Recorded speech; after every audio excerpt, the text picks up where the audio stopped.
The nerves.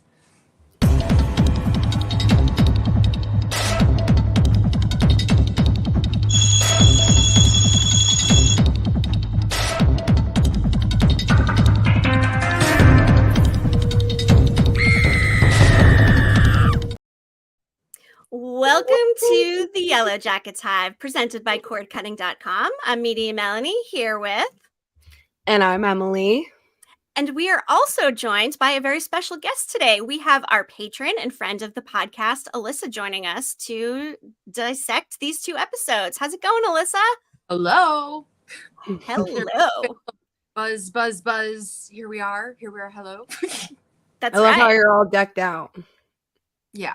I didn't know what to wear. I was like, do we match? What do we do for this? Yeah, hey, you nailed it. I actually did wear my Spill shirt, which I was wearing in our Instagram live earlier as well. I have this one on.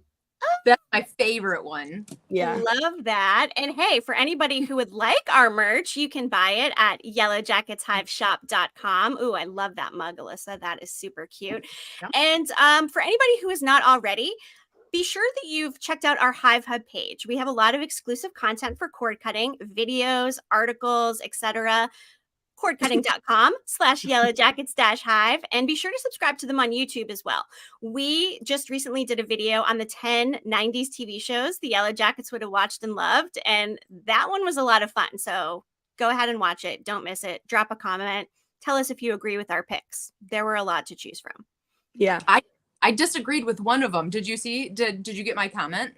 Oh, maybe refresh my memory. I'm trying to remember. I think it was Natalie. I disagreed with well, obviously she would still watch the show, but I think that Natalie would be mostly having on like MTV.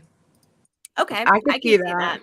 Yeah. Total Request Live and the videos, right? She probably like watched the music videos, which gosh, I miss those days of actual music videos. Can't even remember when like the last time MTV actually played music videos on their channel channel anymore. There is a channel, isn't there? Isn't there like an MTV2 or something that just plays the videos now? I think there might be. Yeah. I've not watched it. But speaking of watching things, why don't we run down some other shows that we've been watching? Of course, we've got the strike happening, so we will be encroaching on kind of a show desert here. So we should all inform each other of the shows we like as much as we can, so we have a depth of a watch list. Emily, what are you watching? Well, as I said earlier in our Instagram live, I'm currently watching The Crowded Room on Apple TV, and I guess like the synopsis for it would be a guy tries to shoot somebody in Rockefeller Center in the 1970s, and it kind of shows like what happens leading up to that event and breaks down like his guilt in the matter. But it's like a true crime kind of a thing, but it's not. I don't know if would you classify it as true crime, Alyssa? Yeah, it's a true story. The only thing that's different, I believe, obviously they can't do everything, but the name is different. Yeah. Mm-hmm. Yeah.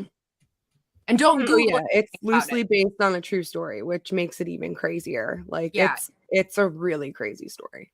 If you Google though, it'll give away the whole thing. Yes, so don't. Okay, yeah. I will not be Googling it because I have not watched yet. It is on my watch list. I know, Emily, we are both, actually all three of us are watching Only Murders in the Building. We discussed that a little bit earlier as well. Of course, season American 3. Horror Story. We're all watching that. I know you haven't watched it yet, Melanie, but we're all watching. Yes, we will all be watching, and of course, Yellowjackets for our rewatch. And Emily, have you finished The Bear yet? No, because I've been so obsessed with The Crowded Room that like that's taken over for me right now. It's just more compelling and it's more up my alley. Not that The Bear isn't up my alley, but like I'm like a true crime like freak, so it's definitely up my alley. Different genre. It's just a genre, you know. Yeah, it is. And there's a totally different game. Totally different. You have to be in the mood for certain types of things. Yes. So, yeah. Definitely. Sure. What about you, Alyssa? What are you watching? Have you guys... Okay, so I've been on a little bit of a movie binge because I watch a lot of the things that the other cast members are in. So I want to kind of go down their resume of things. But have you seen The Boogeyman yet? With no, but I know it's going to be on Hulu soon, so I'm going to watch it once it comes on Hulu. It's so good. I was was like, oh, just because sometimes those movies they remake them and they're just kind of like, but it's so good. And you know what, young Nat or Sophie, what's her Sophie Thatcher. Sophie Thatcher. She's she's the main character, obviously. And then Vivian, she plays the young on Star Wars, the new Obi-Wan. She plays young Leia. Anyway, she's her little sister. But there's something about those two girls, you just want to watch them. I don't know, it's so good. So there's that. And then I went into the other Sophie Nelisse, so young Shauna. So do you guys remember the movie 47 Feet? Oh my God, what's the name of it? 47 Meters Down. Yeah, 47 Meters Down. Okay, yes. So Mandy Moore is in the first one, right? Yep. Her and her sister. Well, there's a sequel, and it's on Netflix. You can watch it. 47 Feet Uncaged. Yeah, I saw the second one, not the first one. Yeah, and I thought it was great. I mean, it's a little cheesy, but again, these girls, like, there's something just so, I don't know, they're just so entertaining to watch. So those two movies, anyway, I've just been on this binge of watching their older stuff. And then The Morning Show, that's another one that just came out. Yeah, I'm gonna watch that. Yes, I need to watch the most recent 2 episodes, but I did enjoy the first 2, and so far so good. John Hamm, of course, is in it this season, who I adore. So do you watch him all day? I loved Mad Men. I love him. Yeah, he plays a total douchebag. Favorites. I think, unfortunately, I think he is that guy. Like, because I hope not. I hope not too. Probably not. He probably isn't. But I swear, Bridesmaids ruined him for me. Oh yes, he was terrible in that movie. Terrible. Yeah. And I love Kristen Wiig, so I was like, extra hating on him in that one. Yep. Yeah.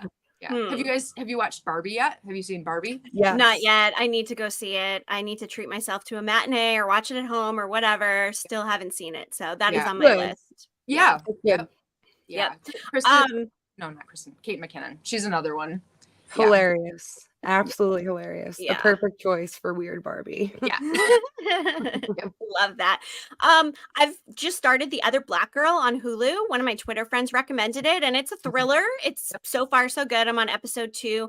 It's got Bellamy Young from Scandal, who played Mellie Grant on that show, which I enjoyed. And it's got a good cast. So far so good. And of course, American Horror Story.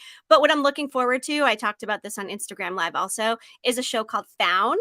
It's coming to NBC October 3rd with Shanola Hampton from Shameless and Mark Paul Gosselaar, who I love. So add that to your list, everybody. Add it to your list. I do love him too. Emily, did you see that trailer? There's a trailer for, I believe it's a book, and they've just made it into a movie. Is it The Murder at the End of the World?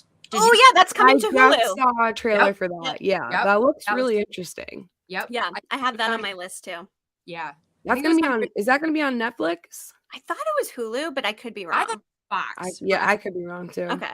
So we'll have to look it up. Yeah, it was on during the American Horror Story last night. I think that's where that and Fargo. Fargo is another one that's coming back. I remember seeing a preview for Fargo too. Yeah. Yep. Hey. All right. Well, seems like we're all watching something. And of course, Yellowjackets being one of those things. So before we get into our rewatch and recap of episodes 5 and 6, which of course are, why am I drawing a blank? Blood Hive and Saints. We're going to play Would You Rather. So Emily, why don't you Would You Rather Alyssa? Okay. Would you rather lie to your best friend about being pregnant by her boyfriend or get caught on Molly at a rave by your mom? Oh, God. Tough choice. Right? I think I'd rather get caught on Molly. I feel like that's like the lesser of two. Because you get grounded for a minute, but lying to your best friend, that ruins trust. That's the end. And especially lying about that. Yeah. I mean, it's a big lie. It's a big lie. Yeah. So I think that's a good. Yeah, it would definitely be a buzzkill, but big skill. I think I'd go that route too. Yeah, definitely. I feel the same way. I don't know. The whole pregnant by your best friend's boyfriend thing is a little iffy. So yeah. Just a little bit. Yeah. Okay, so let's dive into Yellowjackets episode 5, Blood Hive. Emily, give us the description from Showtime. Out in the wilderness, the girls ride the Crimson Wave and plan a dark art slumber party. Natalie and Misty tame a stallion. On Halloween night, Shauna parties like it's 1996. likes. Yes, she does. Yes, she does. And why don't we just start by kind of like just giving a basic summary or synopsis of the episode? Emily, why don't you dive in with that? Okay. So at this point, Lottie has run out of her medicine to combat what they are trying to play off as something like schizophrenia. Like that's what the medication is for, or so they say. Relationships are forming between Taissa and Van, as well as Natalie and Travis. We see both of them kiss for the first time in this episode, which I know there's so many haters on Natalie and Travis, but I love this episode so much just because of like the dynamic between the two of them in this episode. Like the things that Natalie says to him are so funny. Like, the 50s call, they want your dumbass attitude back. It's 1996. Our vaginas have monologues now. Like she has so many good lines in this episode. Yes. So yeah, their relationships are forming. We see the group hold a seance in the attic, and Lottie appears to become somewhat possessed. Misty also poisons Ben, but he doesn't die. In order to get him to leave her alone, he deceives her by saying he has feelings for her. And I didn't agree with him doing that. I felt like that was a really bad move. Yeah. Yeah, there's some things I think you can play along with. And when it comes to MFQ and this situation, agree. No. Definitely not smart. Especially after the morning wood situation, right? When she's like trying to touch his morning wood. I mean, that was so uncomfortable. I just every time I watch it, it's just like just that was as uncomfortable as Shauna and when she's an adult on her daughter's bed with her masturbating to her daughter's boyfriend. Yeah, same thing. For sure. Just icky. Misty has like no sense of boundaries whatsoever. And I mean Shauna doesn't really either. Yeah. It's funny though. It's funny. I mean funny, not funny. It's funny. Yeah, right. I know. Yeah. Funny to watch, would not be funny to be a part of. No, definitely not. So then Shauna tells Ty that she's pregnant. But it's not really Shauna telling Ty. Ty kind of figures it out for herself because Shauna dips one of the sanitary napkins in the deer blood and tries to play it off as she has her period. And Taissa catches her, and she's smarter than that, and she puts two and two together, and she kind of asked her if she's pregnant, and Shauna is like, you won't tell anyone, will you? And I thought that moment was really nice between the two of them too, because it showed that like they have a deeper bond, I feel like, than like a lot of the other girls out there have with each other. Like they have like an understanding with each other. Like otherwise she would have never actually admitted to her that she was pregnant. But then again, like she might have been thinking we're going to be stuck out here for a long time. She's going to find out regardless. So I may as well be honest about it. I don't know. I don't know what they went in all in on periods. I love that they represented periods. They did not hold back. I love that even Travis referenced it, and I like how they put it out there. I feel like a lot of shows are sensitive towards feminine topics, and this episode doubled down not only in the period, but then with the abortion situation, or attempted abortion, I should say. But I just like that they put it all out there. I like that they go all in. Nat's like, the Menzies? Are you afraid are you scared of our Menzies? I love that line. Love that. Also, my God. This, don't you think that this is the episode where you kind of have a better feeling towards Travis? Like because we all so dislike him so much for a while. But this one's the one where once he kind of softens up to Nat, you're kind of like, okay, all right, maybe. Okay. Yeah. Yep. I mean, yeah.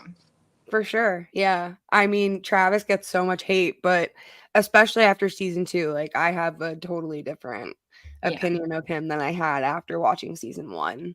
Yeah. Because in season 1, like he's a dick. Yeah.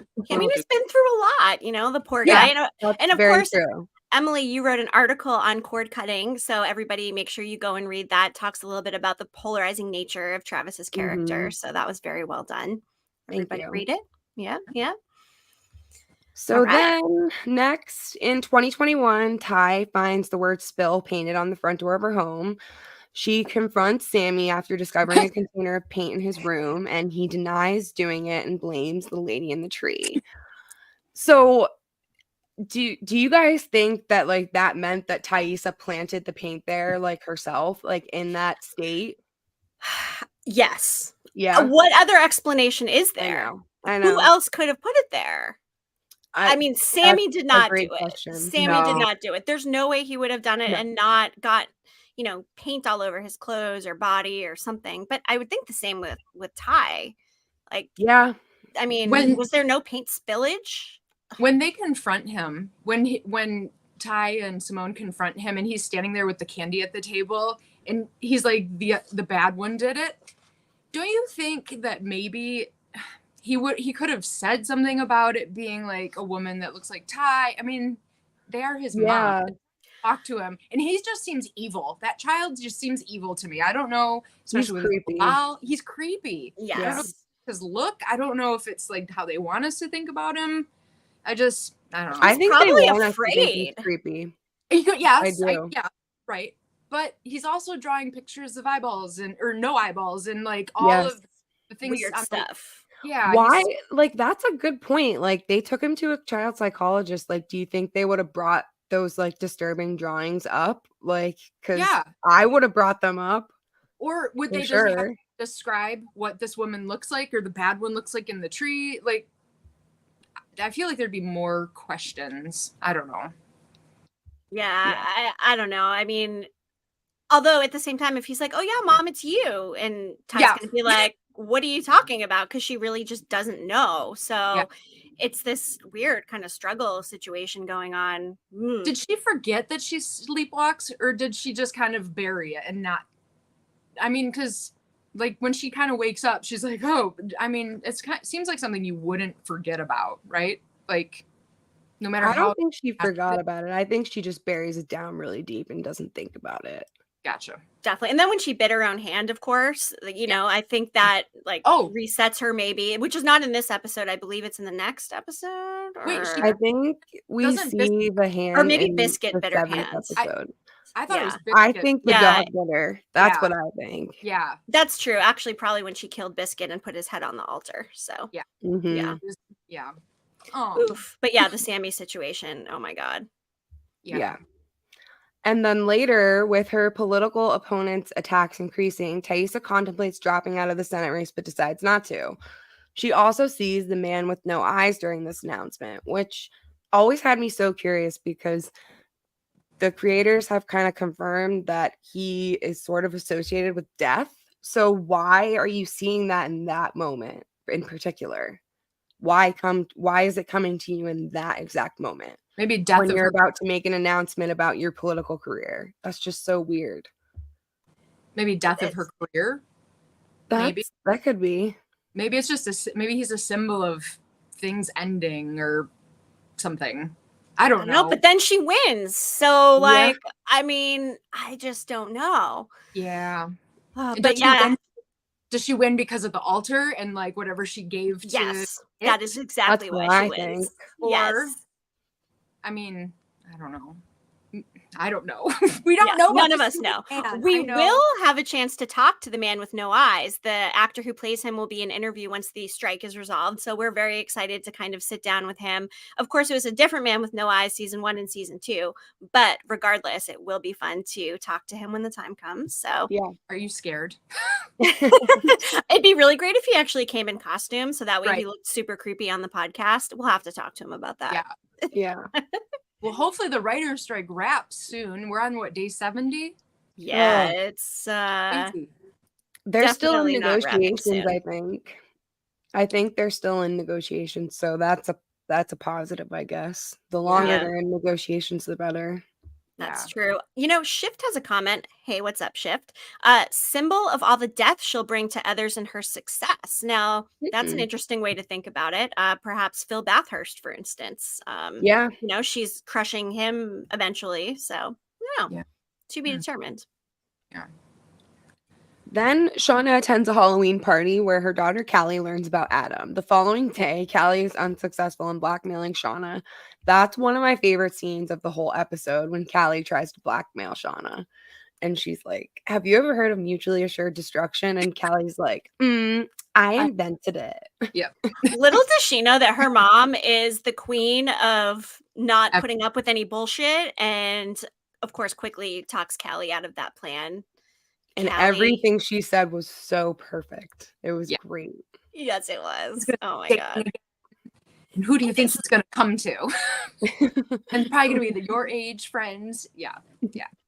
I love it. Yeah. I did like to see a different side of Callie with that too. I felt like you could kind of see the compassion start to come out a little bit. Once Shauna started talking about it being Jackie's uniform and not hers, and how Jeff and Shauna don't talk about Jackie and that sort of thing. It's like the wheels are starting to turn with Callie. Like, maybe my mom's actually been through some shit, But yeah, for sure. Yeah. Natalie and Misty gain access to Kevin's files, and they learn that a ritual was held where Travis was murdered. Natalie calls Taissa to her motel room, telling her what she had learned, and they then call Shauna to tell her, but learn that Misty had already informed her. And meanwhile, Misty watches through a camera, which, again, I know we talked about this before, but it always bothered me that Misty calls Shauna at the end of that episode to tell her that Travis is dead. Yeah. Why call her? That's just so. I mean, Natalie already knew, but why not call Taissa or anybody else? Why call Shauna of all people? She doesn't really have a relationship with any of them, so for her to call any of them is weird. But Shauna's like, I told you never to call me when she calls her. Do you know why she told her that? Do you have a theory of why? Not really. My only thought is if, which I don't think Misty's stupid enough, but if they find out about the black box, maybe in her adult years, maybe that's why she's like, do not ever call me again because you messed up my entire life. That's the only thing I could possibly think of. Or they just were like, she's crazy. I mean, who knows if she's attempted other things since they've been back. Yeah, that's true too. I thought maybe she might blame Misty for the fact that Wilderness Baby died and held it against her in some way too. That's possible. That could be. Yeah. Or maybe something else wild happened out there, related to the rescue or something, and Misty was a factor in something. Mm-hmm. I don't know. Yeah. I don't know. I mean, we still have 3 seasons, right? There's so much more story to be told. Also, I said this the other day. I was talking to someone. People are like, we don't have answers yet. But I would have loved to have been in the pitch room to hear just the overall story of what, because they haven't written any of it yet, right? But yet, what did they tell when they were selling the show? What other plane crash? I mean, they have a plan, but at the same time, things have also shifted because, as we know, for instance, Javi's a great example of that. Yep. Adam was going to be Javi at one point, and then they shifted gears. Now, did they shift gears because the fandom was so suspicious that Adam is Javi, or did they just decide to go another direction in the writer's room? I don't know. I think they wanted to pull one over everyone, honestly. They're like, it's, and the Nat or Juliette Lewis leaving, that was a other one. But oh my God, can I say my thing? What I messaged you guys about this, the purple in the beginning, right? Yes. Okay. So I just had this moment where I was like, okay, in episode 1, Nat at rehab is wearing purple. Nat wouldn't have wore purple before, right? So is it, and if the writers are watching this, bring her back somehow. What if that is somewhere in the future? So what if she didn't die? What if it didn't happen? Or what if there's some weird twist? Because she only wears purple after they go to Camp Green Pine, right? It's a possibility. It's just it could be, or it could be something that ends up being Lost, where it's some kind of sideway plot purgatory situation. Maybe. I don't know. But we know she was in rehab, of course, because Ty did pay for the rehab. But the purple thing is interesting because Natalie does not strike me as someone that was wearing purple. We see her in Pixies t-shirts. We see her in fishnets and jean shorts. And leaves, she just says she's going to LAX. You don't know where she's really leaving to. So like, I don't know. The ending is so frustrating. But anyway, okay, sorry. Oh gosh, don't be sorry. We are here to discuss and spill all about our theories. And we can never have too many of them, and we have endless time to speculate. So in general, before the next season. Bring that back. That's fine. Yes. If she wants to. Did you guys have a favorite scene in Blood Hive? Definitely when Misty and Natalie go to meet the hacker and she Stallion 99. She threatens to light his dick on fire to get a hold of the file. That's definitely my favorite. Yeah. Try me. It was, is me lighting your dick on fire and going to jail worth my getting my hands on that file? Fucking try me. Yep. Sounds just like Natalie.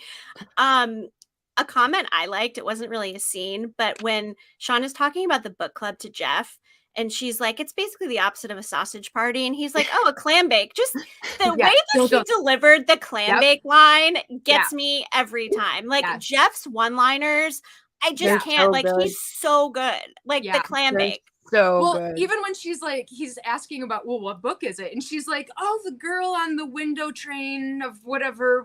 And he's like, oh, yeah. Like, he clearly knows that that's not the book. Yeah.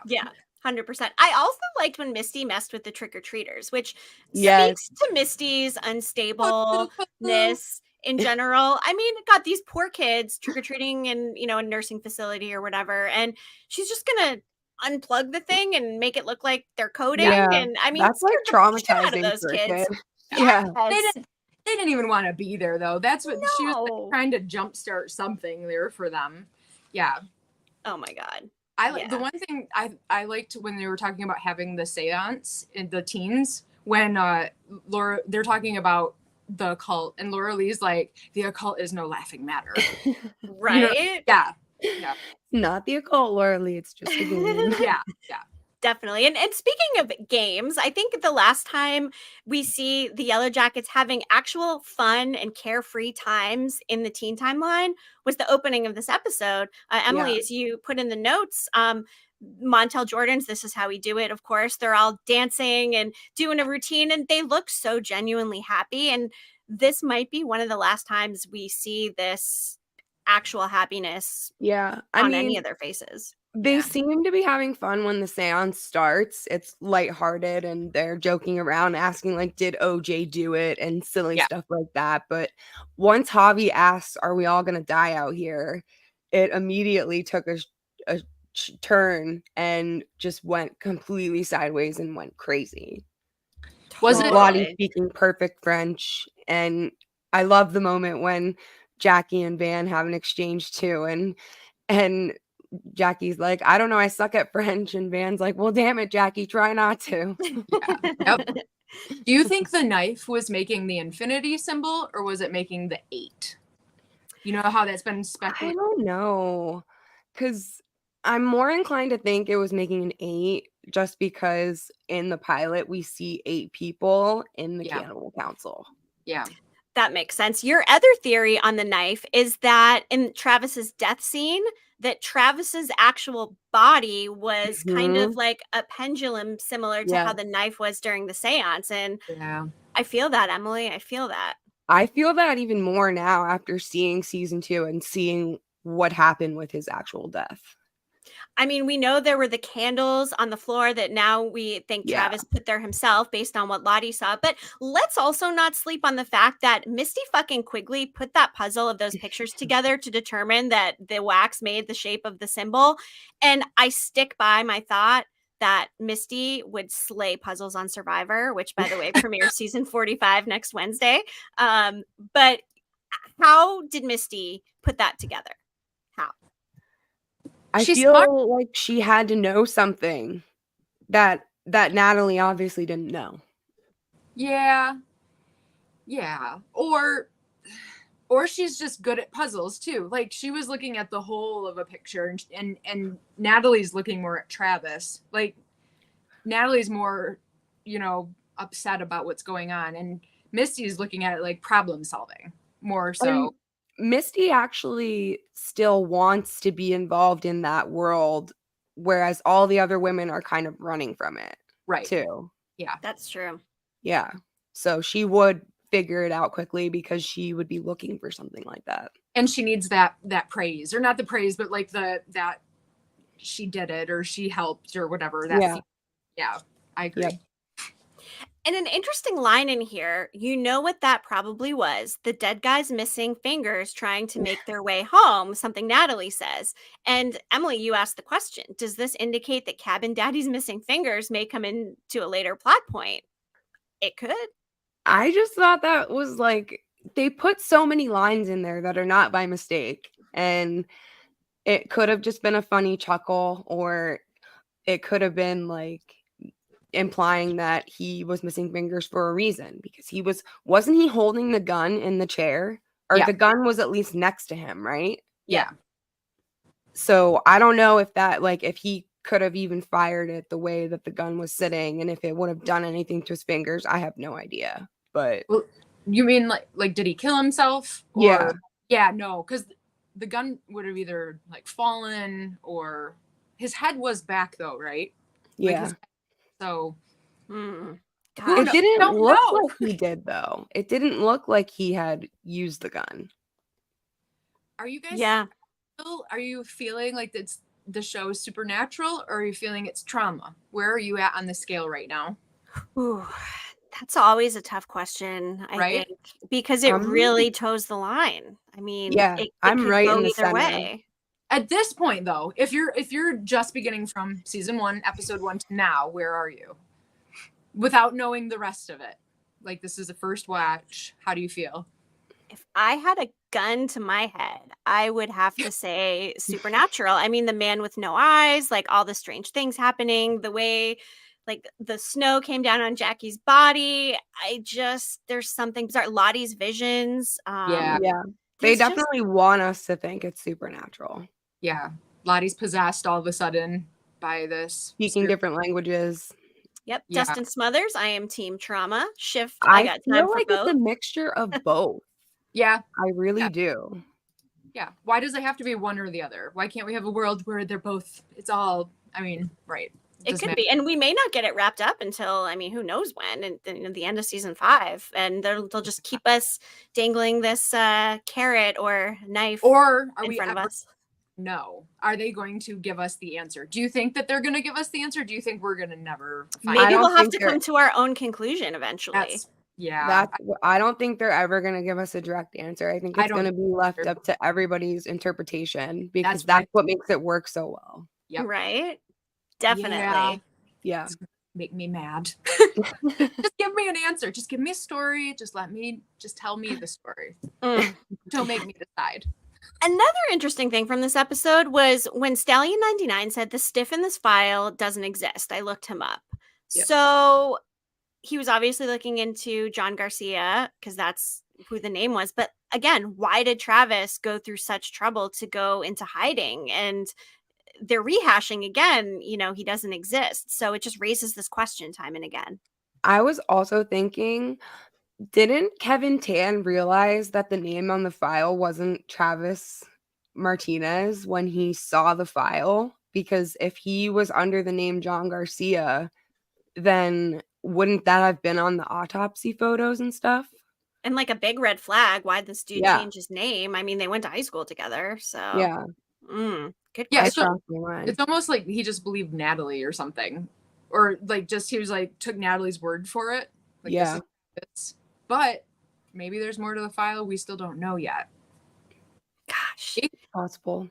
I don't know. I mean, back to the seance again too, and the spill, all the spill stuff we get in this episode. Of course, we see it painted on Ty's door, and then Lottie saying, "You must spill blood or else," and it just. We have the blood in this episode also from the period. So it's interesting that we're getting this, we must spill blood situation coming. I don't know. I just think her being possessed and the whole French thing is just really bizarre. Like I can't get over it. I mean, her medication's gone, but it seems beyond like a psychotic situation to me. Oh yeah. Yeah. Yeah, for sure. That's where the supernatural portion comes along. I mean, that's a major part right there, you know. But the French thing, obviously, it's where they're located, right?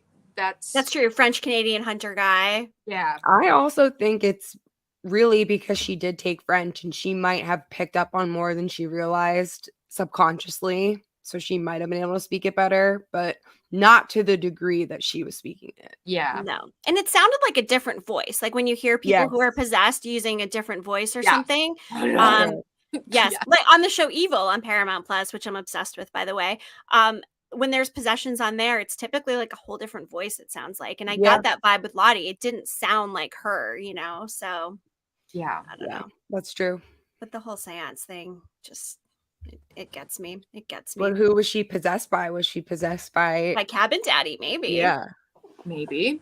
Or the spirit of the woods. The Wendigo, right? The whole Wendigo theory. Could be. Yeah. Oh, wait, let's see.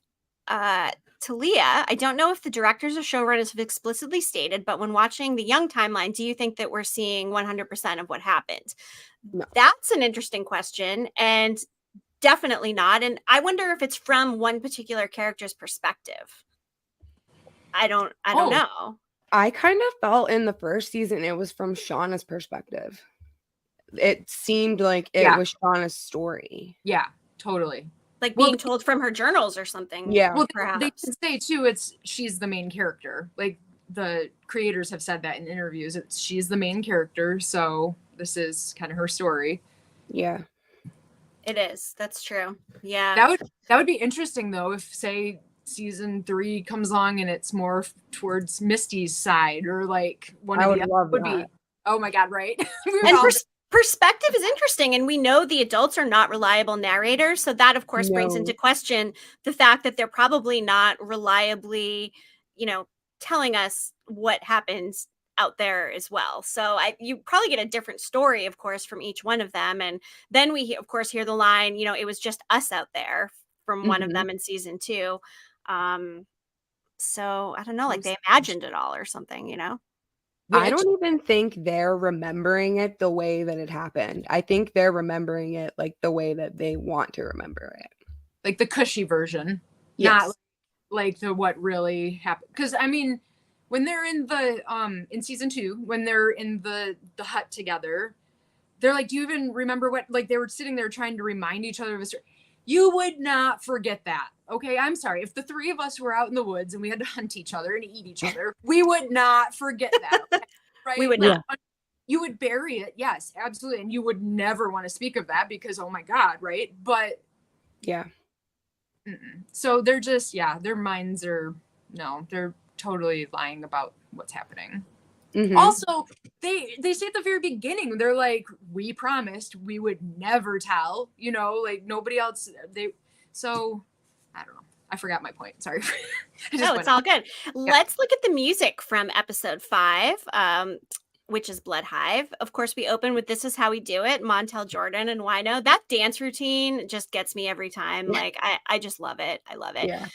We have Emergency, Sophie Tucker, Novak, Yaks X, and we have Freak Out, Night Lapse, and Bambi. And I've got to say, I love the music from the show, but this episode and the next episode, there weren't a lot of bangers that I was like, oh, this is the 90s. I love the music. Not as much as the earlier episodes, but I do love This Is How We Do It, though. This Is How We Do It is fantastic. That's the highlight musically of the entire show. 100%. That's the only thing we will completely disagree on. That is one song that I am like, no. Every time it came on the radio, I was like, nope. Turn the channel. I know. I don't get it. I don't know why. I know it's a classic. I get that. But maybe that's the reason. I think Montel Jordan's also problematic, maybe. I feel like something happened with him. Specifically, I'm not sure what, but I did use DJ weddings, and I worked on a radio station, and so that was something that I had to play a lot of. So that could also have something to do with it, you know, just like that makes sense. And how many other dances? Anyway, but yeah. Okay. She's like, when did hitting anything ever fix it? And then she's like, ooh, blow on it. Like you would blow in an old Nintendo cartridge. I don't know, for anyone who played Nintendo in like the 80s or 90s, when it wasn't working, you would like take the game cartridge out and blow on it as if that helped. I mean, it did help, but it did help. Yeah. Just saying. I mean, Right. not wrong about blowing on it. So I don't know about okay. Yeah. Anyway, sorry. Let's move on to episode 6, Saints. Emily, read us the show description.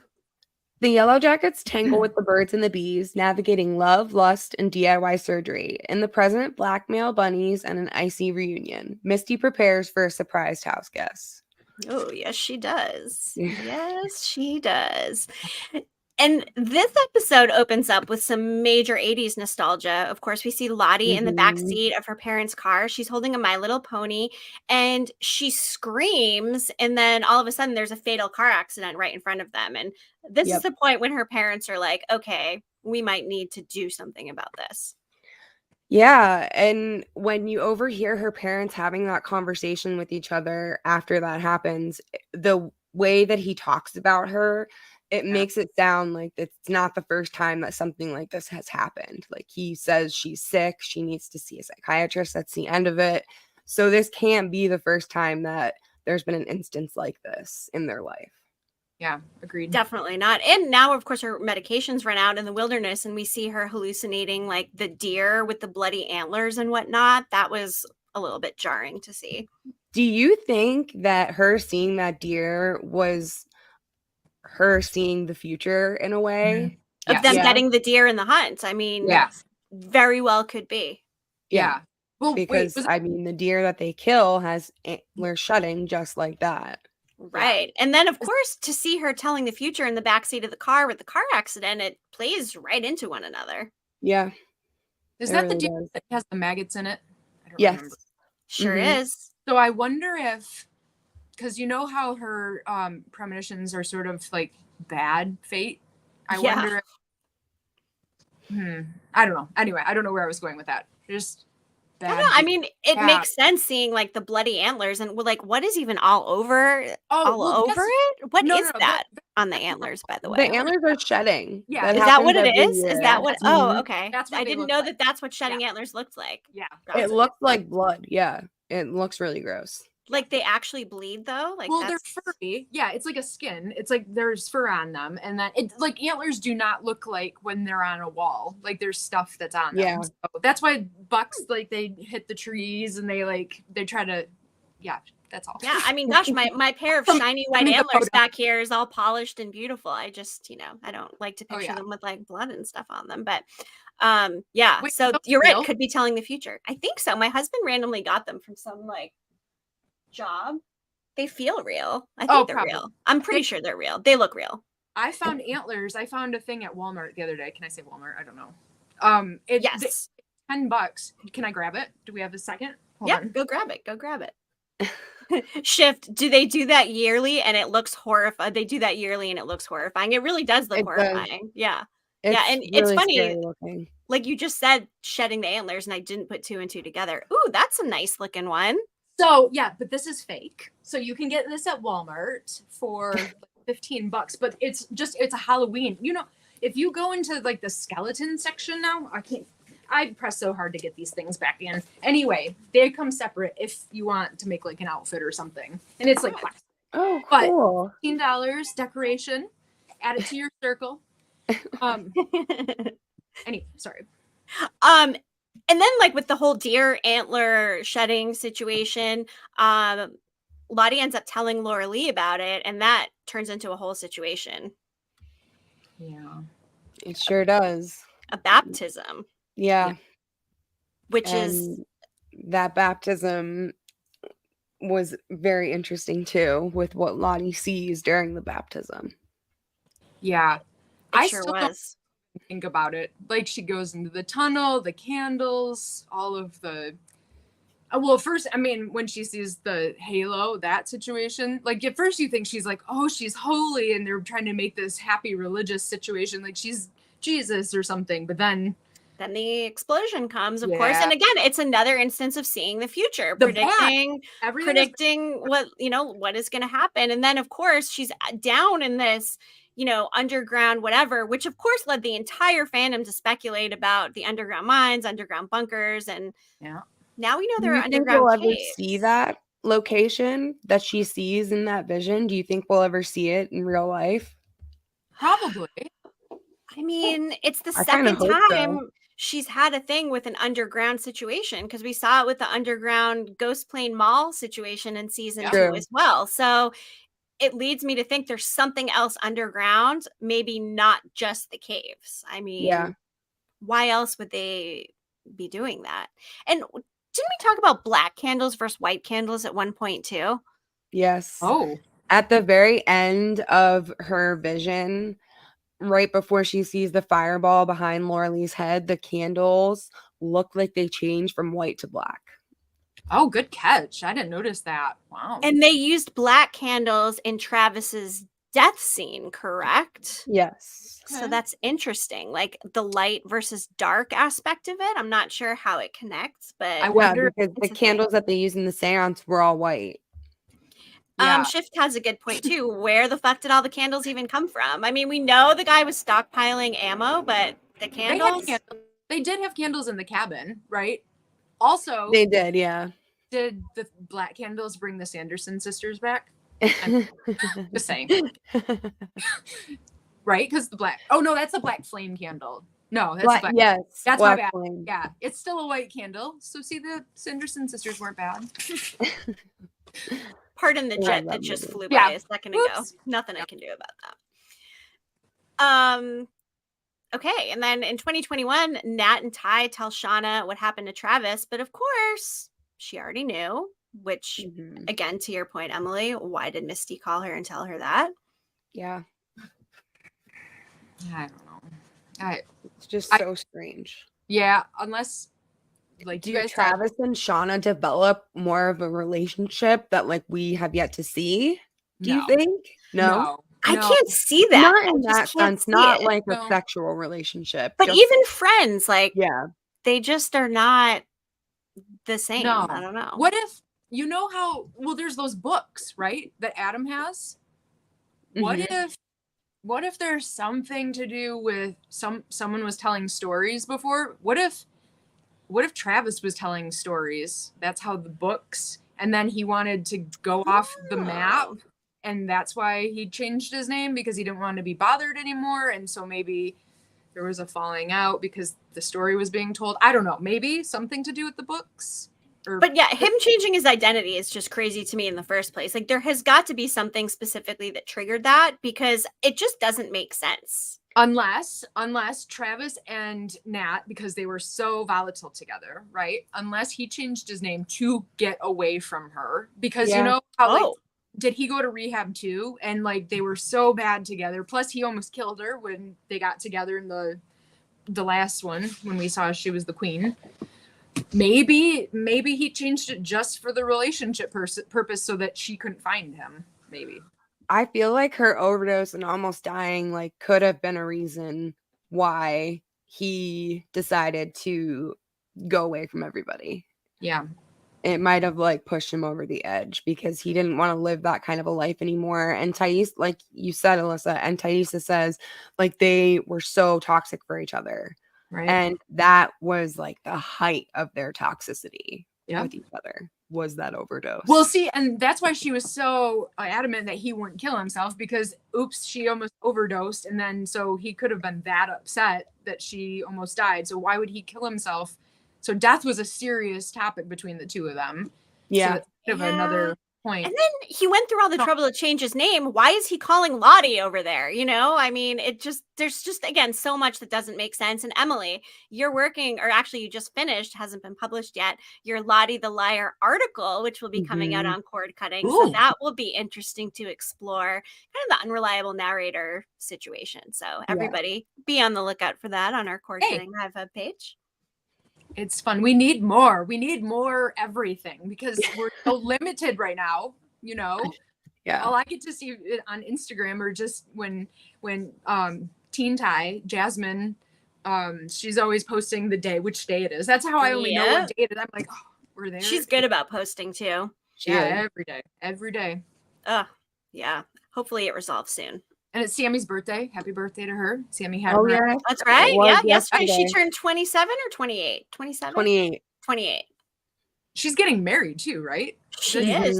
Yeah. She had her bridal shower and she had some of the cast attend, which was a super cute photo. I love to see that. It was adorable that Melanie was there. Oh my God. So cute. Oh, I love that. I feel like she's like their team mom in a way. Totally. Absolutely. So another interesting thing from this episode, I think, is the fact that we see Sammy in the backseat of a car, very similar to how we saw Lottie in the backseat of a car. Oh. And that is not an accident. I mean, No. First of all, I feel like they're setting up Sammy to kind of be like the next generation of Lottie, right? Yeah. I don't know, just a thought, but it's kind of like a 1-2 punch. Emily, what is your take on this whole backseat similarity situation? Maybe the drawings were visions that he had or something. Maybe. If Ty has this supernatural element to her story and he is her child and he inherits any of that from her, either dreaming it or having visions of some kind, I don't know. It's a possibility, because how else would he come up with these ideas? Who would tell him about things that would create drawings like this? Right. And you always believe children. Watch The Boogeyman. You always believe children. Yes. That's right. I mean, you never know. And they have younger, less impressionable brains than we do, because we have all these preconceived notions about how things are supposed to be. But kids have this sense of innocence where they just kind of see things how they see them for what they are. They tell it how it is. So, I mean, they do lie, though. You two have kids, right? Like, kids lie. I mean, they can lie, but you can usually tell. But big things, I just, I don't know. But the Sammy Lottie backseat thing just makes me really question what's going on with Sammy and whether or not it's similar to what happened with Lottie as a child. And of course, we know how that ended up for her as an adult. Yeah. It's very true. Or do we? Or are they back to season 1, episode 1? They're really just at this place. I'm just maybe. Sorry. God, no, it's fine. I mean, we are here to speculate. Of course, Ty and Simone want to make an appointment to bring Sammy into a psychologist, very similar to how Lottie's parents did. So there's just so much mirroring between these two things. Like, so much. Yeah. Where are they? Do you know where they're at? I mean, Sammy and Simone. Well, Simone, we know where she's at. I mean, now at this point. Oh, we don't know, because we never got any closure. We don't know where Steve is. We don't know where Sammy is. Is Simone's still in the hospital? We surmise, but we don't know who's taking care of Sammy. And is Biscuit's head still downstairs or in the basement? That's a good question. Oof. Yeah. And is Steve's head going to be there next? Which, of course, is another consideration. You know the picture of the dog being like, and with looking when Thais is holding Steve, and there's a picture that's been floating around forever where Steve's like looking at Biscuit's head in the picture. I'll find it. I'll send it to you guys. Oh my God. And then just tagging onto that situation, of course, at the end, we see Ty eating the dirt in the teen timeline, but then we also see Ty as the woman in the tree during this episode at the end. And it just kind of ties together that whole, first of all, the eating dirt. Do you guys think that that's like a pica situation where her body's deficient in something or something else? I think it was just a very weird thing that she did in her sleepwalking state. I don't think that it has anything to do with her being like deficient in nutrients or anything like that. I think it was just supposed to be supernatural, if you will. Okay. For teen or adult though, because I think for teen, yes. Yeah. Teen, she's eating it because she's lacking the nutrients. But adult, I think she might just be going back to whatever she used to do.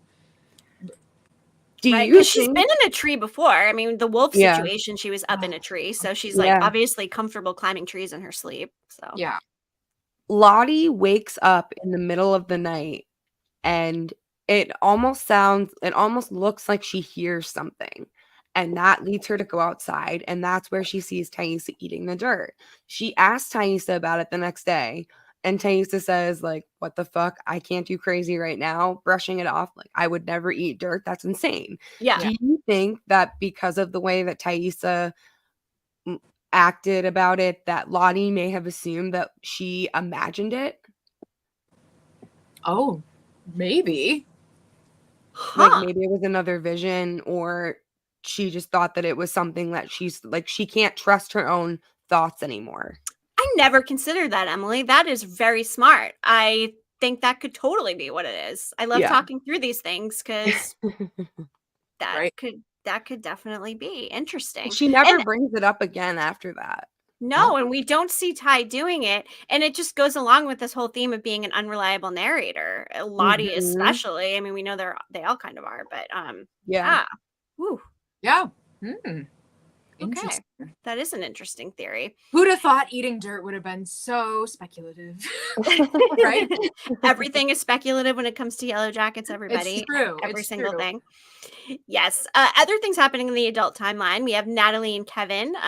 They develop feelings for each other and they have sex, which is good for adult Nat, right? And of course that doesn't end up great. And we know where poor Kevin Tan ends up in season 2, which makes it even harder to watch that whole situation because you're just in for more heartbreak. And he's a good dude and he's a dad. He is a good dude. And that whole situation where Nat was at his daughter's soccer game, I mean, that I feel like is very triggering for her. Oh, yeah. Having to go back to a soccer field, because I've got to imagine that's probably the first time she set foot on a soccer field since the whole rescue. I'd be curious, did any of them end up ever playing soccer or any sport again after that? That's a good question. Were they seniors? No, were they juniors? Oh my God. I think most of them were supposed to be seniors. Okay. Yeah. So they wouldn't, unless they went to college, play ball or something. I think Thaisa played soccer in college. Okay. I'm pretty sure she says that she did on the show. Gotcha. So we know at least Thaisa plays again, which doesn't surprise me. No. Which, well, we know Shauna didn't like soccer because, right, she did it just with Jackie. Yeah. Yep. I mean, so she probably never touched a soccer ball again. Or when they're rescued, they may never want anything to do with soccer again because that's what took them there in the first place. Yep. Or just go back to their original, you know how sometimes maybe they're like, oh, we're back, even though they had to go through all of the, well, we'll find out whatever happens. We will. We've got our friend Keith Board now joining us. Hey, how's it going? Going great, Keith. Thanks for joining us. Always appreciate you buzzing in. We just did a collaboration with him last week on different shows we're watching, so check it out on YouTube. And back to the episode. Let's see. Favorite scene in this episode before we get into a little more of the discussion points. What was your favorite scene in this one? Oh, actually, Emily, yours we haven't got to yet, so tell us what it is, and then let's talk about it. My favorite scene was the brunch scene where Jeff sticks up for Shauna. When he finally opens his mouth and defends her to Jackie's mom, who is just awful. I cringe every single time I watch that scene. Yep. Especially when she's like, the truth is you just can't be remarkable and raise a family. Like, that's so degrading. Her mom is such a bitch. Like, just a terrible person. And the fact that Shauna still goes over there every year just speaks to her guilt, because there's no other reason why a person would put themselves through that unless they had all of this guilt. And good for Jeff for finally telling them the truth too, which I appreciated. What do you think Jackie's parents were told happened to her? Oh, she just died in the plane crash. That's all. You think? But yeah, they did not. Nobody, obviously, they're not going to tell her she was eaten, or they lost her. Well, no, because they would have recovered her bones, because her bones would have been there. Maybe she burned in the plane. The bone thing is interesting because people are saying, like, did the rescuers notice the knife and fork, like knife marks on her bones, right? And I just doubt that anybody would have very specifically told Jackie's parents, like, oh, we recovered your daughter's bones. By the way, super weird. There's all these like knife marks all over her. Don't think that ever came out. I can't see them even going as far as to recover her bones in that situation. I can't, because they've already been through so much trauma at that point that I don't think that they would subject those girls to like, help take me to where her body is or something like that. I can't see them doing that to them. Right. So I feel like her remains will be left there. Or we don't know where they're going to be rescued yet either. That's like true. So we know that Nat is going to be a part of their rescue, so who's to say they don't leave the plane and just like that, leave it as a burial site because of everything that had happened.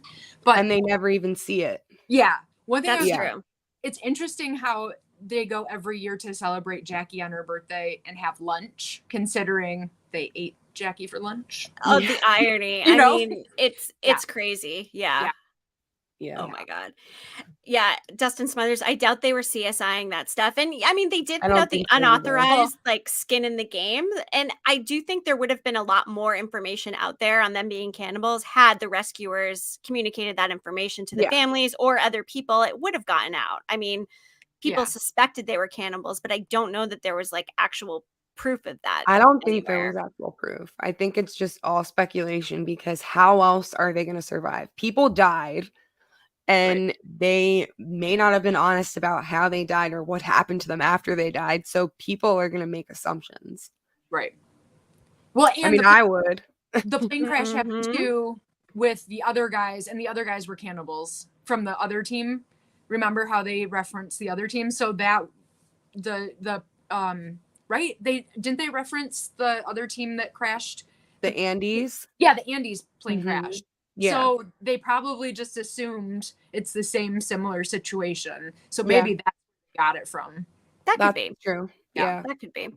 So some other fucked up things that happened in this episode includes Misty taking Jessica Roberts hostage and kidnapping her in her basement, which is very interesting. And I'm surprised Jessica Roberts let this happen to her. She seems pretty smart and savvy, so maybe we're suspending disbelief, or maybe Misty Quigley just is just that good. Or did she want to be caught by her so that she could get her talking like how she started to, but didn't realize how smart Misty was? And it's interesting when Misty calls her on the phone and says something like, "Oh, your plan isn't working." Like, what was the plan that these two had together? I mean, did I miss something? Like, what were they planning together? What was the plan? No, no. When she said that, she was threatening her, wasn't she? I think she was just implying that her trying to get more information about them wasn't working out. Yeah. Okay. Yeah. I think it was they were planning anything. I think it was more of that. Okay, because when I was watching, I'm just like, it just sounded weird. Like I got this gist that they were working together, which of course they weren't. But I don't know. Okay, I just am. No, because she was spying on them at the restaurant, and then she was technically spying on Natalie. Right. Yeah, and then Misty was spying on Natalie and Jessica. Yeah, and so she warned her. Oh wait, I'm crossing the telephone call with the restaurant situation. So. But at the restaurant, she is spying on Natalie, and then Misty is spying on Jessica and Natalie at the same time. Yeah. I love the spying scene when Misty is watching Natalie's hotel room with her and Ty, and she's like eating popcorn, watching them like she's watching a movie. I can't get over it. I love that. Yeah. MFQ. And then the candy. She's doing the candy at one point while she's watching. Isn't she doing Jessica Roberts' dad's candy or something? Yeah. She's injecting it with fentanyl. Poison. Yeah. Yeah. Right. Yeah. But oh my God, my favorite scene is the phantom moment. That is the best of the whole of that. Yes. When she's in the car. Yes, and she's just playing like that music. Dun, dun, dun, dun, dun, dun, and she's just like she just jabs her. And she's like, it's the greatest. That's my favorite moment of this entire episode. Yeah. I love that. Another interesting question is, why was there initially so much tension between Nat and Shauna? Like, what happened between those two? Because they saw each other for the first time, and it wasn't like a friendly reunion. No, not at all. Natalie's like, how's Jeff? Is he still hawking futons? Yeah. And Thaisa very much comes in and is like, all right, we're not doing this. Not after everything we've been through. Like, we need to stick together. We need to have a plan, and we're going to get through it together. And they both are kind of like, all right, well, yeah, that makes sense. But when they first see each other, there's a lot of hostility there. And maybe there is. Maybe she's just jealous. Maybe it's like a jealousy thing. Or maybe she's like disappointed she went back to Jeff after having the baby. Or like, That could be. But it could just be that she went back to Jeff. She's living. She got a normal life essentially, Yeah. and she was not in rehab. She's living like the life of a soccer mom essentially. Yeah. And who isn't Natalie pissy with, honestly? So I mean, that's true. Even Kevin Tan, who she really likes, she's kind of that way with too. So that does make sense. Of course, this episode too, we saw Natalie and Travis have sex in the teen timeline, but the condom question with Coach is something that we still haven't had answered either. Like, why did he have so many condoms? And we now know he was, of course, with Paul. They had a great relationship, before the crash. Why did he have all the condoms? What's the deal with that? Was he just going on like some sex binge? Or did he just bring them to have on hand in case he thought anybody might need them? I don't know. Maybe. For a girls' trip, for a girls' soccer trip. Well, you never know. Yes. Oh, I think they were for him. I do. So he was just going to go do it. I mean, it sounds like now we know he had less experience than Paul. He was very much like in the closet comparatively. Yeah. So maybe he was just going out to get some more experience before he came back home to Paul. I don't know, but it's a lot of condoms for a short It's also trip. the 90s and gay men, and who knows? That's true. That's a good point. Yep. Oh, you know what, Shift? That's right. They did fight before he left. But up until that point, I mean, it seemed like they were good. It was more, I think, Paul giving him like the ultimatum of, hey, we need to be together or not. God, things got really weird with that in season 2 when they turned the cabin into their apartment, by the way. Gosh, who knows kind of what was real of that whole conversation to begin with. Yeah, that's true. And they did kind of break up before he went. But to your point, I mean, was it real or was it not? I don't know. I just don't know. Or was it seemed like he was hallucinating? Yeah, was he hallucinating? Yeah, he was hallucinating. So was it accurate or was it what he interpreted it to be or something else? I don't know. Yeah. I say I don't know a lot during this because there's just so many things. Speaking of things we don't know, we see Shauna holding a fucking postcard in this episode, which was Natalie's postcard, by the way. But we still don't know, of course, why Shauna didn't get a postcard, which many people think it's because Jeff sent them and he didn't want to send one to his wife and alert her to the situation. But I, along with Emily, and I don't know about you, Alyssa, still think that there's another survivor out there and they sent the postcards. There's books too. Who is telling the story? So someone with a postcard. It's someone. I thought maybe Allie could have been somebody that was telling a story because she was supposed to be there, and I could see her capitalizing on the fact that she was supposed to be there. And she was in that first episode, like with the reporter, Jessica. Yeah. But what is she telling? I mean, if there's a whole book based on, is that what the book is? Like, I was supposed to go, but I broke my leg, no. Unless she acted like she was told the story by someone. Maybe. God, who do you think, if you could choose a character to come to be the hidden or the surprise character, who would you want to come back? Ooh, I'd like to see Coach Ben come back. Like, I would love nothing than an angry Coach Ben to emerge from the wilderness and like surprise bitches. Exactly, surprise bitches. That's exactly the line we need to hear him say too. Yeah, maybe. I would love that. But I do think Akila could be a renowned plastic surgeon as well, and I wouldn't be surprised if maybe she showed up. I don't know. Yeah, I hope so. I like her character. Yeah, I do too. I mean, we like them all, right? Except for Mari. Unfortunately, even though we like her, but she's a little on the snarkier side of things. Yeah. Speaking of snarky people, Jackie's dad makes a comment and says to Shauna, "And you're the mother of such a special little child." Does that mean they know something about Callie, who's of course very snarky, that we don't know yet? Emily, what are your thoughts on that? Snarky child. I don't know what to think, honestly. It's a weird thing to say, I feel like, and because I don't think that they have a relationship with Jackie's parents outside of this dinner that they go to every year. So they probably don't know anything about Callie. So to make a comment like that when you don't even know her, what makes her so special? They don't know about Wilderness Baby. Like, there's no way Jackie's parents know about William's baby. They do not know about. What if they just, you know how they talk so much about Jackie? Like, how special Jackie was? Maybe that's just how they talk about their children. Maybe it's just our children are so special. Like, except for you, Shauna. You're a fucking weirdo. Right? Yeah. You apparently can't keep up. You're not good, Shauna. Yeah. Right. But I mean, saying that from a mother's perspective. Except for Shauna. Right. Yeah. Right.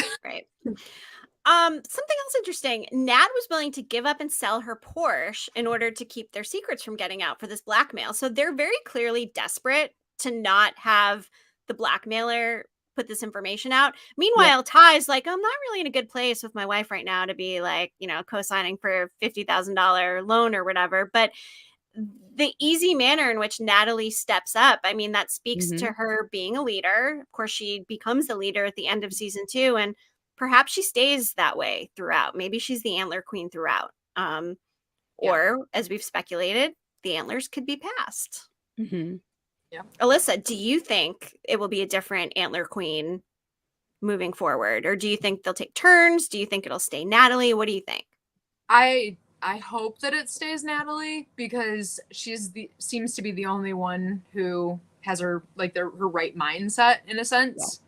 But I think it's going to be passed. I think someone's going to do something along the way, and they're going to have the moment of being the queen until the next person. Like, I feel like it's going to become part of the ritual somehow. I can see that. Yeah. What do you guys think? You think it's going to be Nat or change? I think it could change, but I think that it could also go back to Natalie again. Yeah.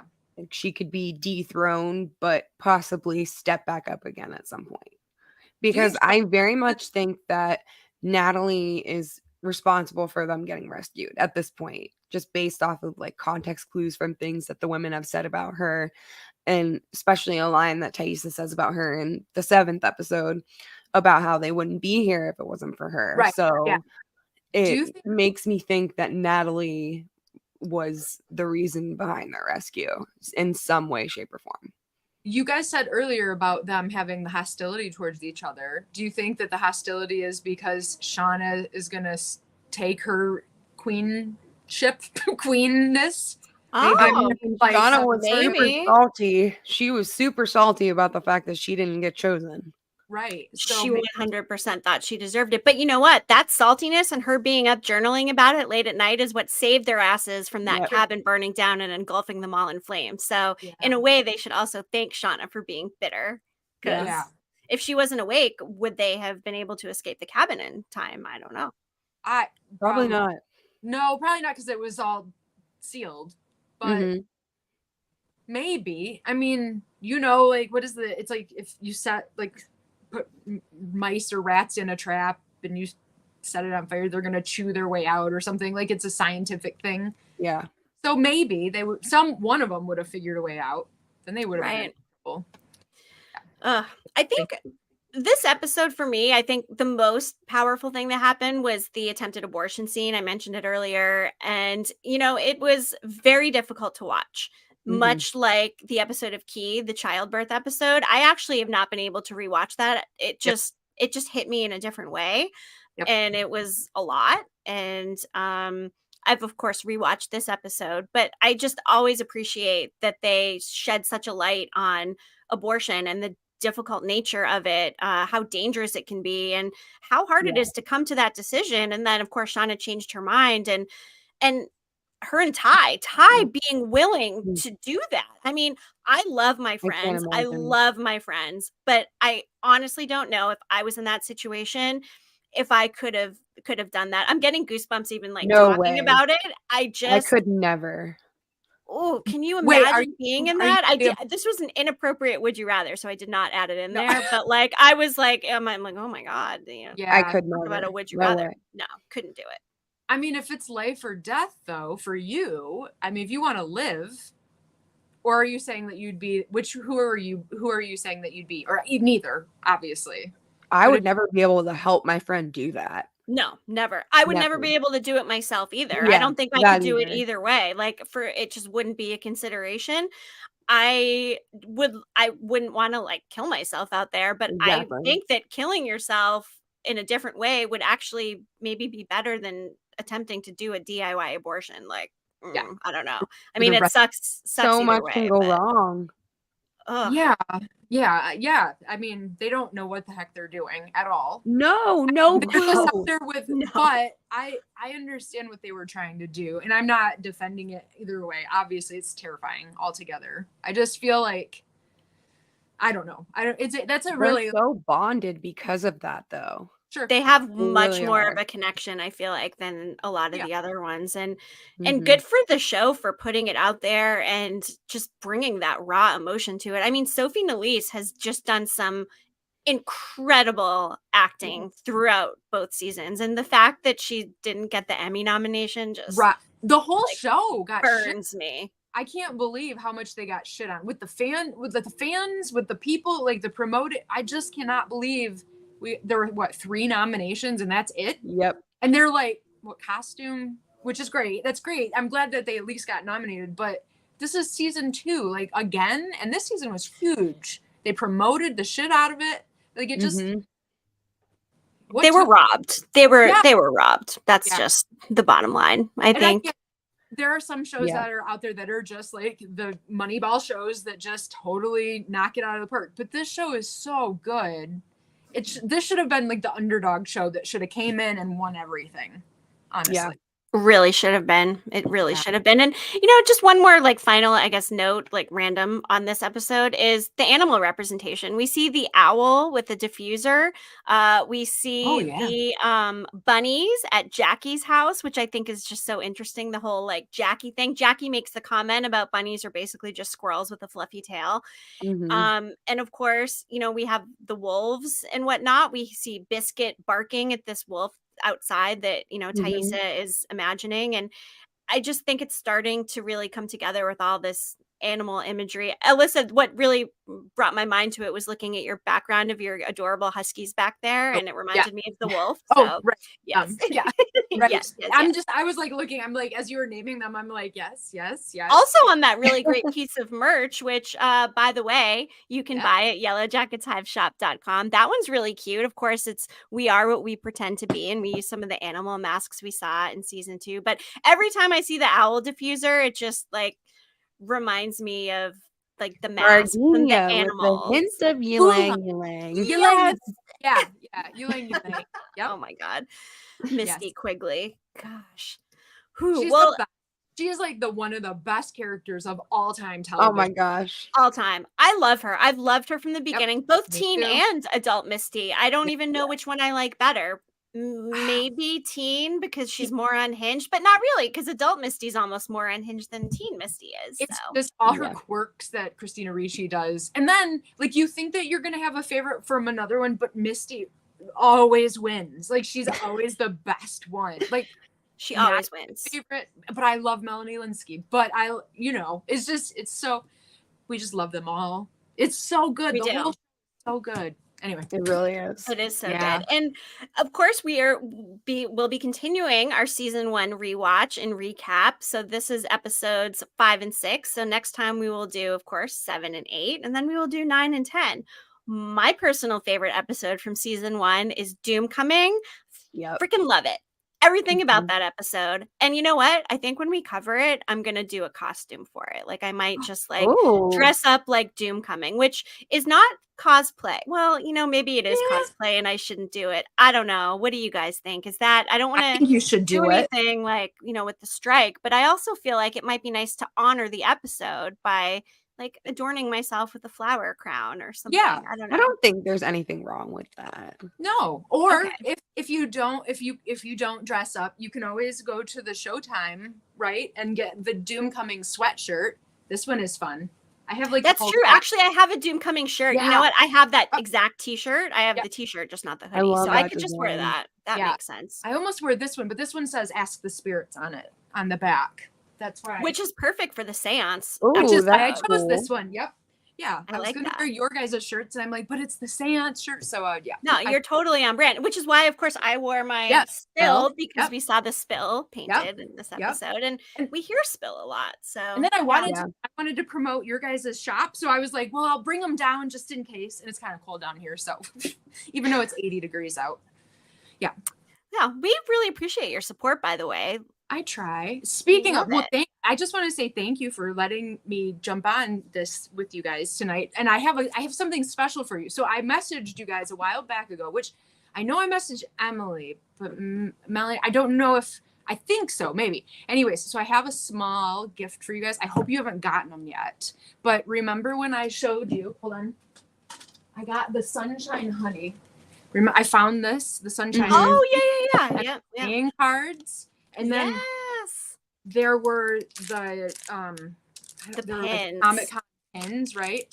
But I couldn't find all of them, but I at least found you guys the playing cards. So I have playing cards for both. Oh, thank you. Sweet. So I'll send them to you. But the question is, do they have the queen cards in the deck? Okay. So when I first opened them, the funny thing is I was like fanning through them and then I didn't even see it. And then all of a sudden I'm like, oh my God, it just like, it came out on its own. It just like appeared. It was crazy. And it was right there. Yeah, she's cool. Oh, so they have the eyes crossed out then. Oh, that's cool. I like that. It's so cool. The deck is actually like everything. Well, sorry. I'm like, what do I see? It's like the man with no eyes. God, where's my camera? There we go. Oh, those are cute. Yeah, they're fun. There's like mushrooms. Anyway, I won't give it all away, but yeah. So these Thank you. Yeah. Thank you so much. Yeah. Love that. You didn't get them, did you? Did you find them? No, I didn't find them. No, I don't have them either. So that's awesome. You know what I forgot to do, by the way, was go over the music from episode 6 really quick. Oh, that's my bad. Oh my God.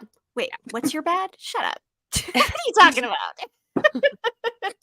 This is my bad because I forgot to bring up the picture. But we have Munich from the editors. We have Love Comes Close from Cold Cave and Overture by Andrew Lloyd Webber, Phantom of the Opera, original London cast. And for me, the Phantom of the Opera was like the best sound. I love that. It's so fitting. Well, and it's such a 90s musical. It's so da da da da da. You know, I picture Misty every time. She like the jab and then just the look over, you know. Yep. Yeah. I like what she says after Jessica Roberts wakes up when she's like at the top of the steps. Yeah. Good night, sleep tight. Yeah. Don't let the fact that you're a terrible person keep you up tonight. Yep. Misty has some good lines. But overall, these 2 episodes, the clam bake thing from Jeff is like probably my top thing. I just like, I laugh out loud every time. I keep meaning to infuse that into real life if sausage parties are ever brought up, but like, no, I think that's like a term that's fallen out of favor maybe, so I don't hear that often, but as soon as I hear the word sausage party, you better believe I'm bringing up clam bake, you guys. Yes. Back pocket, ready to use it. Just make sure it's the right audience. Yeah. That's right. I know. You always got to be careful with the audience. You're at a baseball game and someone's like sausage and you're like clam bake. No. Terrible. Get your sausage here. Oh, clam bake. Oh, inappropriate. Not in the workplace. Right. Good call. Well, hey, Alyssa, we cannot thank you enough for joining us. Of course, you are one of our patrons. You are also one of our friends, and we just love connecting with you and chatting and all that. And thank you for all of your support and for joining us today. It's always fun getting fan perspectives. And for anyone else who'd like to join our Patreon, it's patreon.com/Yellowjackets Hive podcast. And we do create some special content for you guys and have some perks and some fun stuff. So check it out. It's the best. It's the best one. There's a few out there, but this is the best one. You guys get the interviews, you get the people, you know, it's the best one. I'll be the one. We work hard. I mean, we definitely work hard. And hey, you know what? If you like us, you can always drop a review on Apple or Spotify. Yes. Throw 5 stars down if you feel like we've earned it. You know, we don't mind good reviews. Appreciate that. And I'm always like, where, like, because you know, you guys have all of the social places. I'm like, I'm trying to. Okay, yep, I saw this here. Yep, I saw that there. Yeah, we're on TikTok now too. We have a TikTok. We're trying to kind of step up our TikTok game. Nice. So that's exciting. Look for us on TikTok as well. And our friend Vine, actually, who I was supposed to shout out at the beginning of the show, Vine's Cabin on Twitter and on TikTok, helped us out with some clips for the TikTok we made for cord cutting, which is going to drop relatively soon. So shout out to Vine. Vine is awesome. She's been kind of involved and chatty with us from the beginning, and we just really appreciate her and her enthusiasm, her help. She came on and met Nuha, and she also read the eulogy that she wrote as Misty Quigley delivering to Crystal, which was really cool too. So Vine's Cabin on Twitter. She's great. We love her. Yeah. Yes, we love everybody. We love the entire Hive and all the fandom. I mean, we appreciate you guys so much. And of course, if it wasn't for all the fans out there, then we'd have no one to create content for. So exactly. Buzz. Awesome. But again, we do have a little bit until season 3 comes back. So we're going to be dropping all kinds of different various creative pieces of content, videos, written articles on cord cutting. And we're going to cover some other shows as well, which we've talked about doing we just have not had the time because we've been doing so many other things, and possibly Evil on Paramount Plus too. So for those of you out there who haven't watched that one yet, check it out. It's good. You guys, you mentioned on Patreon, you said you were looking for ideas too. So if people had ideas to send them your way. One thing I was thinking, since I went down this whole, like, their resume, all of the actors and their resume, you should do something like a highlight reel of some of the stuff that they've all been in. Like, some people... It's funny you say that because we were literally just texting. So we have our meeting with cord cutting next week and we pitch them different ideas. One of the ideas we're pitching is like an article or video on where to watch the cast members in other places. So I think for the adults, we could probably do a separate one for each adult, especially ones with longer resumes.